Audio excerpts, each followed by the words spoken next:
Hi, everyone.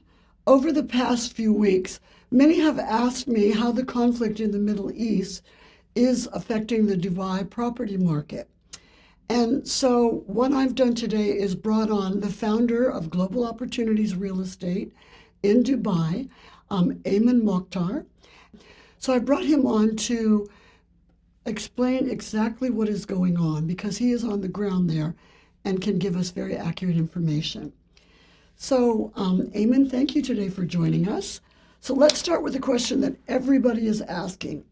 With the conflict happening in the region, what is the actual experience in Dubai right now, in daily life, in travel, and business operating? Is it operating normally there?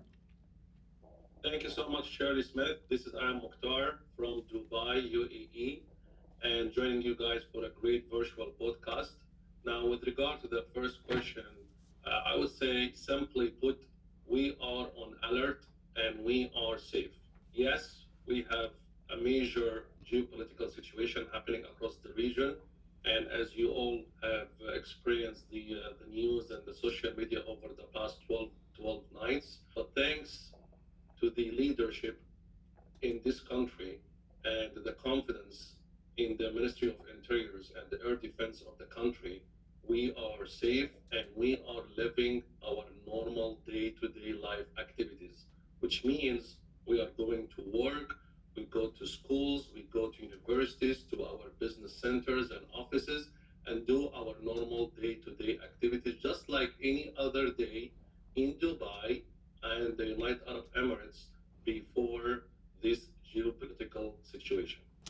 So, one of the things many overseas investors are wondering is whether international buyers are pulling back because of the headlines. What's happening? What's the real story going on there? So that's a great question, actually, because it reflects the reaction of people and the behavior of local and global investors towards a major crisis, political situation, or even a situation where it requires people to react. And as we always know in business, there is a short term and long term. So when it comes to geopolitical situation or a major crisis, the short term is typically people behavior to I would say to have this level of fear that they want to move out or withdraw or cancel transactions. But I think the major answer here is to look at the long term in terms of stability and the recovery as well. Yes, there is a geopolitical situation happening. However, regarding real estate, it slowed down a bit in terms of number of transactions, but in terms of people buying, people are still, and smart investors are still able to take advantage of the situation. So transactions are still happening. So Dubai continues to attract buyers from all over the world, the US, Australia, Europe, many other countries. And so for someone who is watching this and wondering why investors would still choose Dubai and the UAE today, what do you believe are the main fundamentals that make the market so attractive? Well, before I answer that question, I want to make sure of one thing. Whoever is going to watch this podcast, I am encouraging you and advising you, whatever you watch from your own comfort zone, make sure the news are verified. That's very important in these times. So please make sure that you watch verified news. That's an Now, excellent coming point. back to your question with regard to what attracts people towards Dubai, I think savvy investors and smart entrepreneurs are people who are looking into vision. So Dubai is not a city that is built overnight. Dubai vision is not something that is built over a weekend. It is the long-term vision and the future of the Middle East. If we take back history with regard to the pandemic in 2020 and the second event, which is in April 2024, the floods that happened in Dubai, and people were talking about that Dubai now is done. And during, I would say, the first conflict between Iran and Israel, June 2025, in a couple of nights, the airspace of Qatar was blocked, but things in the Dubai and the UAE were completely fine. We are in a situation where we are still able to practice our day to day life activities with the full trust and confidence in the leadership of the country and how great their defense system is. That's the definition of safety.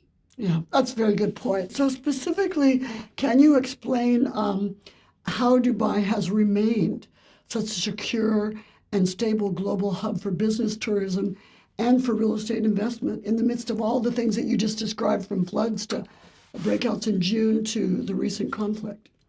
So all of these factors comes to the human behavior towards an environment. So in my 16 years living in the UAE, I've never seen another place that shows how safety it is for a woman to walk in the middle of the night feeling safe about herself and about the environment that she's going through. And that's the level of safety in Dubai. So when we talk safety, we talk about family safety, Yeah. women's safety, and women rights and human rights. So for I would someone, love to add a little thing here with regard to verifications and people testimonials.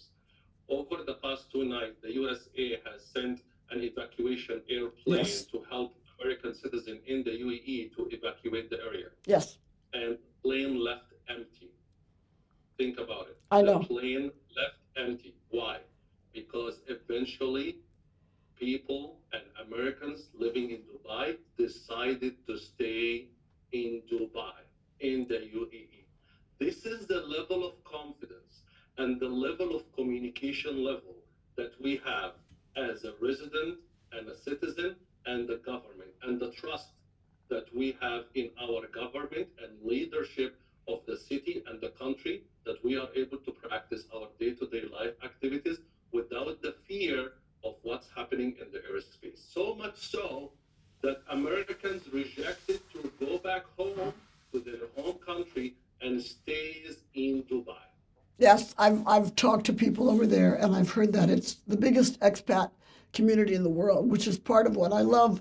Eamon, for somebody who's watching this and is curious about Dubai or investing internationally and has never done that before, what would you say is a first step?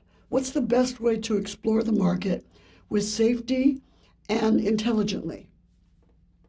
Well, that's a great question, and I believe my instant response will be have an authentic, professional, and honest Yeah. representative, right?